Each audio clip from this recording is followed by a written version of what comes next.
사람은 살아가면서 참 여러 가지 일을 겪기 마련이죠. 저에게는 너무 멀다고 생각하는 일이 저에게도 일어났는데 오늘은 제 이야기를 한번 해보도록 하겠습니다. 나름 그렇게 잘 살았던 건 아니지만 어릴 때부터 피아노를 치는 것을 너무 좋아했던 저는 부모님께 이야기해서 피아노를 배우기 시작했습니다. 그래도 딸이 좋아하는 것이라고 해서 힘들었지만 최선을 다해서 밀어주시려고 노력을 해주신 저희 부모님에게 너무나도 감사하게 생각했고 저도 그런 노력을 알기에 더욱더 열심히 배우기도 했었죠. 연주회도 하고 나름으로 열심히 커리어를 쌓아 올리면서 살아갔고 대학도 제가 원하는 곳으로 진학할 수 있었습니다. 대학을 가니 더욱더 큰 세상이 펼쳐졌고 저에게는 새로운 세계였죠. 그러던 어느 날 아버지께서 저에게 내 친구가 하나 있는데 어릴 때부터 보고 자랐던 친구가 장난삼아 했던 말이긴 하지만 아들이 하나 있어서 사돈 맺자고 이야기를 한 적이 있다. 강요는 아니지만 우연히 그런 이야기가 나와서 그런데 좋은 인연일 수도 있으니 한번 만나보지 않겠냐? 하며 조심스럽게 물어보더라고요. 한번 만나보라는 말에 저는 흔쾌히 수락을 하게 되었답니다. 당시만 해도 저는 음대생들 때문에 꽤나 눈이 높았고 그저 한번 시간을 내어서 만나러 간다, 차를 한잔 하러 간다 하는 생각이었기에 그다지 부담감도 없었어요. 그때 당시에 그 사람에 대해서 들었던 것은 요리를 하는 사람이다 이 정도였습니다. 솔직히 관심도 없어서 그렇게 크게 생각을 하지 않았던 것 같아요. 다른 이야기를 했던 것 같은데 건성으로 들어서 잘 기억도 나지 않습니다. 그렇게 드디어 그를 만나러 나갔는데 그는 정말 멀리서 봐도 후광이 보일 정도로 저의 이상형이었어요. 물론 지금 연예인들처럼 잘생겨서 후광이 나온다는 게 아니라 정말 저에게 너무나도 멋져 보이는 사람이었죠. 제가 꿈에서 볼 법한 사람이었다고 해야 할까요? 정말 그냥 딱 저의 이상형이라고 하면 될 것 같네요. 첫날의 떨림은 아직까지도 잊지 못하는 것 같습니다. 그날 정말 편안한 차림으로 갔었는데 그를 멀리서 발견하고 저는 발길을 돌렸죠. 화장실에 들어가서 다시 한 번 더 화장을 고치고 최대한 할 수 있는 건 다 하고 들어갔던 것 같습니다. 편안하게 왔던 저 자신을 원망하기도 했었죠. 첫 만남에서 매너는 물론이고 나름 피아노에 대해서 공부도 하고 왔었고 저와 맞추려고 노력을 하는 모습이 참 좋았던 것 같습니다. 매너도 있었고 참 잘한다는 생각이 들 정도로 너무 자상하더라고요. 외모까지도 저에게 마음에 들면서 이렇게 매너까지 있으니 저는 안 넘어갈 수가 없었던 것 같습니다. 그렇게 우리는 연애를 시작했고 아버지도 꽤나 놀랐던 기억이 있네요. 아버지께서는 혹시라도 자신이 말한 것 때문에 제가 억지로 연애를 해보는가 싶어서 말리기도 했지만 진지하게 이야기를 하고 오히려 제가 더 좋아한다는 말에 아버지께서는 응원을 해주셨습니다. 그렇게 저희는 1년간 연애를 했고 서로 자리만 잡으면 바로 결혼을 하자는 식의 대화를 하기도 했죠. 남편도 가게를 열기 전에 경력을 쌓기 위해 음식점에 들어가서 여러 가지 요리를 배우면서 커리어를 쌓기 시작했어요. 저는 모든 꿈들을 접고 피아노 학원을 내게 되었습니다. 그렇게 저희는 결혼을 하게 되었고 정말 세상을 다 가진 것처럼 행복한 날들이었습니다. 남편은 하루하루 정말 이벤트같이 사랑을 해주는 사람이었고 완벽한 하루를 보냈다 싶을 정도로 잘해주는 사람이었죠. 늘 저를 배려해주는 것은 물론이고 새로운 요리가 나오면 꼭 저에게 먼저 건네는 사람이었으며 쉬는 날에는 서로 꼭 껴안고 있는 날들도 많았고 그저 둘만 있으면 세상에 아무것도 없어도 좋다 싶을 정도로 그렇게 사랑을 했었습니다.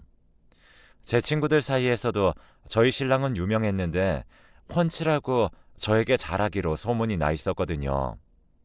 그렇게 많은 사람들이 부러워하는 결혼 생활을 이어가고 있었고 저희에게는 사랑스러운 딸까지 태어나게 되었답니다. 저는 점차 성장해서 학원을 확장하게 되었고 지역에서도 꽤나 알아줄 만한 학원의 명성을 가지게 되었어요. 그러면서 남편도 가게를 내어주고 점차 자리를 잡기 시작을 하게 되었죠. 그 사람에게 들어가는 돈이라는 것은 전혀 아깝지 않았고 그렇게 다 해주고 싶었어요.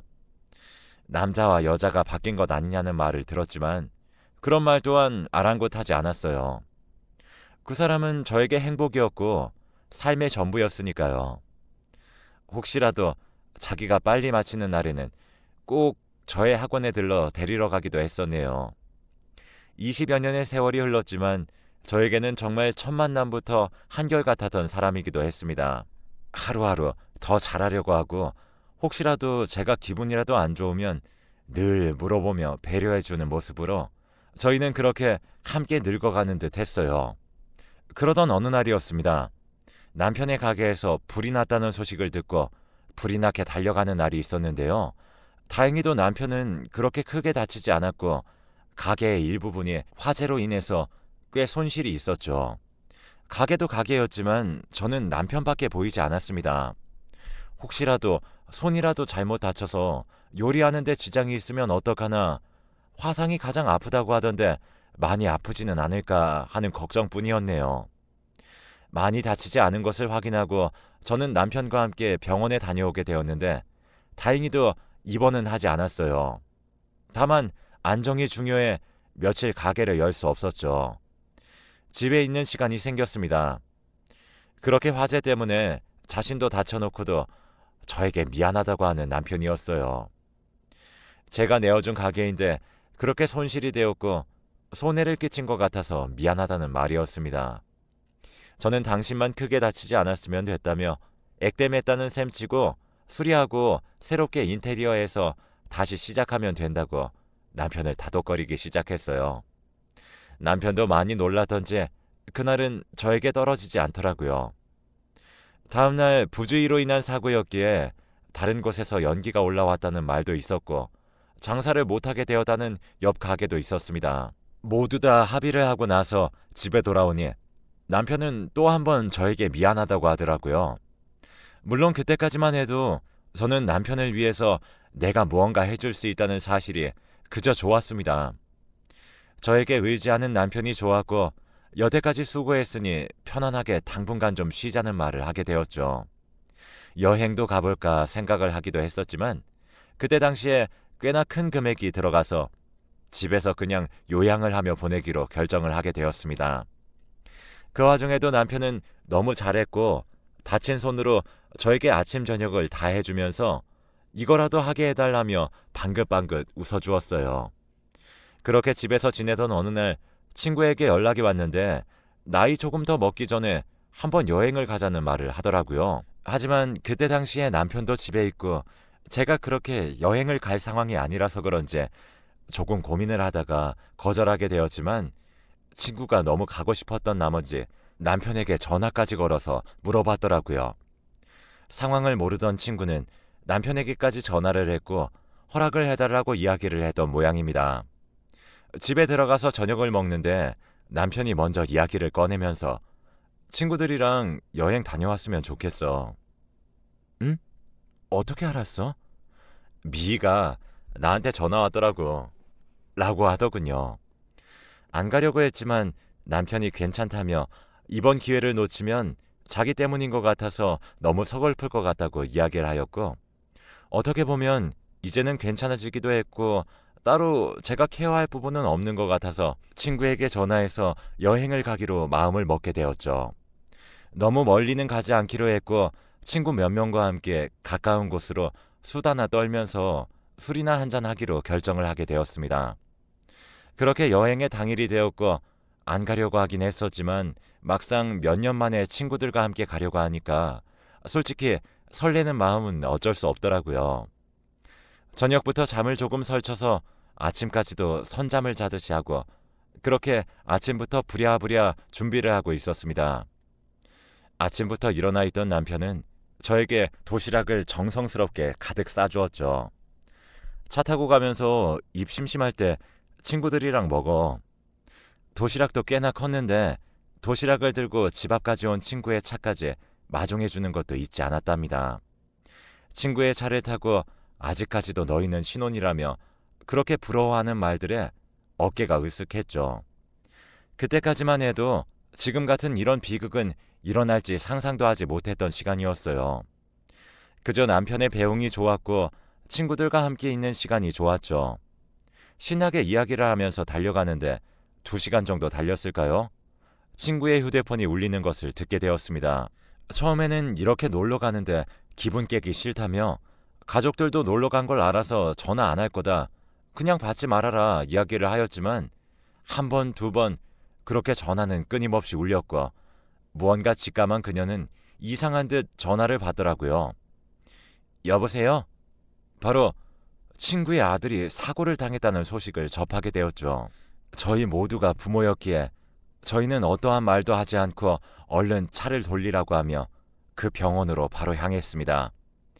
병원에 도착을 하자마자 친구는 뛰어가게 하고 저희는 주차를 한 뒤에 그렇게 병원으로 달려갔어요.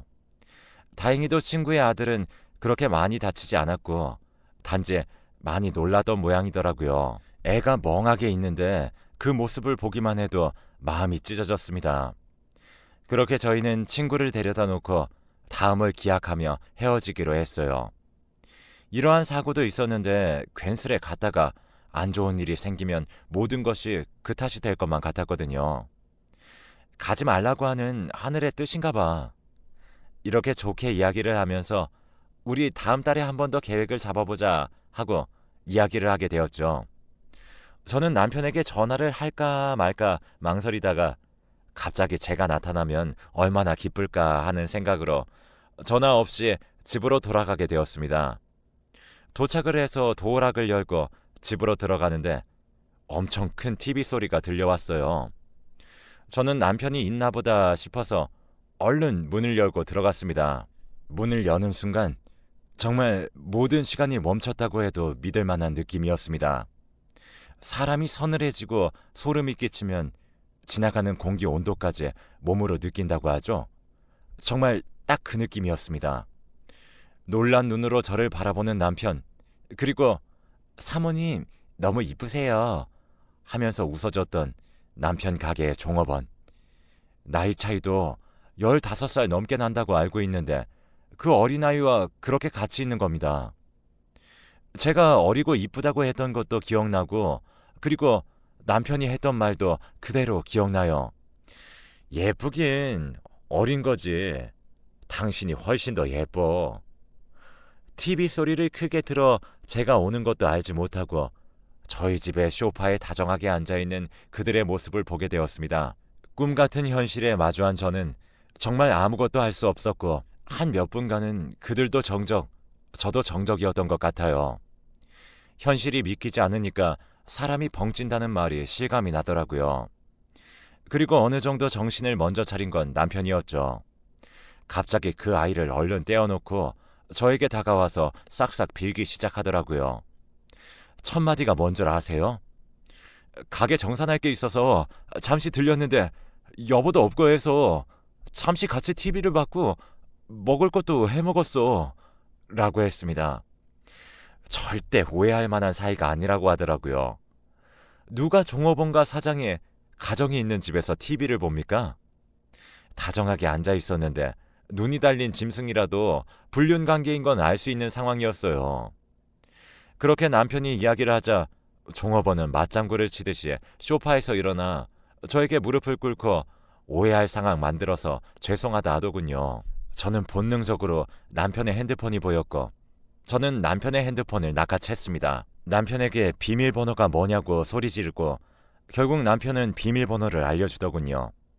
저는 비밀번호를 풀어 최근 기록에 있는 번호에다가 당장 전화를 걸었죠. 그랬더니 정말 당연하다는 듯이 침대 쪽에 있었던 종업원의 폰에서 전화가 울리더라고요. 침대 쪽으로 다가가서 그 여자의 핸드폰을 집으니 남자친구라는 문구가 떴어요. 번호도 남편 것이 맞더라고요. 그제서야 인정하고 싹싹 비는 두 사람이었습니다. 정말 혼이 나간다는 말을 제 남편에게 쓰게 될 줄은 상상도 못했던 것 같아요. 휴대폰을 뒤져보니 정말 오래전부터 연락을 했더라고요. 제가 핸드폰을 안 보는 것도 알고 딱히 연락을 지우지도 않았습니다. 제가 여행 간다는 걸 제가 친구와 약속한 그날에 남편은 쪼르르 달려가 이 친구에게 집으로 오라고 연락을 했더라고요. 불이 나는 바람에 그동안 보지도 못했을 테니 정말 기가 막히고 뒷골이 당겼습니다. 만난 지도 꽤나 된 것 같더라고요. 그렇게 모든 사실을 알자 다리가 풀린다는 것을 경험했습니다. 정말 모든 것을 알고 나니까 할 말도 없고 나는 그동안 무엇에 속았나 이 생각밖에 들지 않더라고요. 온몸에 힘이 풀려서 스르륵 앉았는데 저의 눈앞에 보이는 건 여태까지 저의 전부라고 생각을 했던 남편, 그리고 식당을 갈 때마다 웃어주었던 어린 종업원이었습니다. 소름 끼치더라고요. 거의 가게에 들어오면서부터 시작된 것 같은데 그 시간 동안 저를 마주하면서 얼마나 비웃었을까 하는 생각도 들고, 여태까지 속이면서 저와 함께 살았던 시간, 남편은 대체 무슨 생각이었을까? 정말 여태까지는 상상도 하지 못한 일이 일어났을 때 왜 패닉 상태가 되는지 알 수 있었네요. 일단 저는 꼴보기 싫은 두 사람의 얼굴부터 치워야 한다고 생각이 들었어요. 남편은 절대 나가지 않을 것이고 일단 증거는 확보했으니 종업원은 꺼지라고 했죠. 이왕이면 같이 나가주면 좋겠다 했지만 남편은 나가지 않더라고요. 그렇게 종업원이 가고 하루 동안 감정 소모가 너무 컸던 저는 정말 피곤함에 쩔었습니다. 몸도 마음도 너무 지치고 소파에 그대로 주저앉았죠. 근데 남편이 하는 말이 더 가관이었습니다. 밥은 먹었어? 밥은 먹어야지. 이게 누구 때문인데 이 소리 하는 걸까요? 너무 소리치고 울어서 정신도 없었던 저에게 다정한 말투로 이야기를 건네는 남편을 보고 저게 진짜 저놈의 본 모습이구나 싶었습니다. 그렇게 남편을 밀쳐버리고 문을 닫았습니다. 제발 꼴도 보기 싫으니 나오지 말라는 말과 함께요. 핸드폰을 달라는 말과 함께 그는 잘못했다고 연신 빌었습니다. 물론 들리지 않았죠. 제가 확보한 증거물인데 돌려줄 생각도 없었고요. 너무 큰 믿음이 배신을 하는 순간 시간이 지날수록 찾는 건 냉정이었습니다. 소파에 있는데 남편이 안방에서 걸어다니는 소리가 다 들렸죠. 그냥 무시하고 일단 내일 해결하자 하는 생각이 들어서 잠들려고 노력했지만 해 뜰 때까지 잠도 못 들었습니다. 남편도 잠을 못 자는 듯 움직이는 소리는 계속 나더라고요. 그렇게 아침이 되었고 아침 일찍 초인종이 울리는 소리에 저도 모르게 잠에서 깼어요. 초인종 소리에 문이 벌컥 열리는 소리가 들렸어요. 남편도 자다 일어난 모양새였고 문을 열고 현관을 향해 뛰어가더라고요. 본능적으로 제가 먼저 도착해야겠다는 생각에 뛰었고 제가 먼저 도착을 하게 되었어요. 그렇게 전날 너무나 피곤하게 보냈던 저는 잠시 헛것을 보는 것 같았습니다. 잠시 생각으로는 어제 종업원이 다시 왔나 싶은 생각이었는데 그게 아니더라고요. 우리 학원의 파트타임 선생님이셨습니다. 꽤나 저랑 일한 지 오래된 선생님이었고 더 무서운 건 저를 보자마자 자기도 놀래서 뒤로 주저앉더라고요. 원장님 하면서요. 어제 한번 경험을 해서 그런지 상황 파악은 빨랐습니다. 뒤에서 들리는 옅은 남편의 한숨 소리가 들렸고 저는 피아노 선생님의 핸드폰으로 전화를 걸어봤습니다. 어제와 똑같이 너무나도 당연하게 그녀의 핸드폰이 울리기 시작했고 저는 선생님의 가방을 뒤져서 얼른 핸드폰을 보았죠. 달링이라고 적혀 있더라고요. 그때 스쳐 지나가는 건 남자친구라며 전화를 받았던 적이 있다는 것이었죠. 어렴풋이 본 기억도 나는 달링, 그게 제 남편이었습니다. 간도 크게 제가 너무나도 믿고 있다는 것을 알고 제 옆에서도 봤고 서로 대화도 하면서 이야기를 했던 것이었죠. 정말 머리끝에서 화가 폭발했어요. 선생님들 앞에서 남편 자랑을 얼마나 했었는데 그녀는 그걸 보고 얼마나 비웃었을까요? 하필이면 바람도 제가 모두 다 아는 사람이라 그게 더욱더 소름 끼쳤습니다. 선생님이 무릎을 꿇고 비는데 아파트 사람들 볼까봐 너무 쪽팔려서 무작정 잡고 안으로 끌고 들어왔습니다. 알고 보니 어제는 그 종업원과 시간을 보낼 생각이었고 오늘은 선생님과 있을 예정으로 연락했더라고요. 정말 기가 차죠. 그러니까 제게 핸드폰을 돌려달라고 한 거였어요. 계획과 달리 제가 일찍 돌아왔으니까요. 선생님은 제 일정도 알고 있었기에 약속한 시간보다 훨씬 더 일찍 집으로 왔다고 합니다. 저는 그때부터 입을 다물었습니다. 남편이 잘못했다고 비는데 정말 초점 없는 눈으로 그를 바라봤어요. 여태까지의 내 시간, 나의 가정, 모든 것을 파괴해버린 나쁜 놈. 두 여자와의 외도 증거까지 확보하고 나니까 정말 보이는 것도 없고 더 상종할 가치를 모르겠더라고요. 사람이 너무 믿었다면 그 사람의 밑바닥을 봤을 때 정말 해탈하고 분노도 증오도 없습니다. 화도 낼 가치가 없다고 생각이 들기도 하고요. 그렇게 저는 소송을 하겠다고 하고 더 이상은 한 집에서 살 수가 없어서 그를 쫓아냈습니다. 집도 제가 산 것이고 딱히 남편이 챙겨갈 것도 없어서 정말 캐리어에 옷만 가득 챙겨 나가더라고요. 법원에서 봤을 때는 정말 거지 차림으로 나오는데 돈도 없어지니 그 여자들도 다 버렸던 모양입니다. 그렇게 저는 소송에서 이겼고 그와 이혼을 하게 되었어요. 저의 결말이 이렇게 될 거라고 예상치도 못했었는데 정말 하나부터 열까지 모든 것을 부정해야 해서 힘이 들더라고요. 그때의 불륜 현장을 발각한 모습이 아직까지도 소름 끼치고 생생하게 꿈에서도 나오는 중입니다. 그때 친구의 아들이 다치지 않았다면, 그랬다면 나는 아직 아무것도 모른 채 그와 행복하게 살았을까요? 그리고 그는 평생을 속이면서도 끝까지 나와 함께 살기는 했을까요? 어떻게 보면 신이 마지막으로 저에게 주신 기회가 아니었나 하는 생각이 한편으로는 들기도 합니다. 만약 평생을 몰랐다면 저는 평생 그렇게 아무것도 모른 채로 살았을 테니까요. 아버지에게는 아직까지 말도 못했습니다. 그저 성격 차이라고만 했어요. 너무 답답한 마음에 한 번쯤은 이렇게 이야기를 해보고 싶었습니다. 그나마 이렇게 말을 하고 나니 조금은 속이 풀리는 듯 하네요. 긴 글 읽어주셔서 정말 감사하고 글을 읽어주시는 모든 분들께 마음의 평화와 행복이 가득하시길 바랍니다.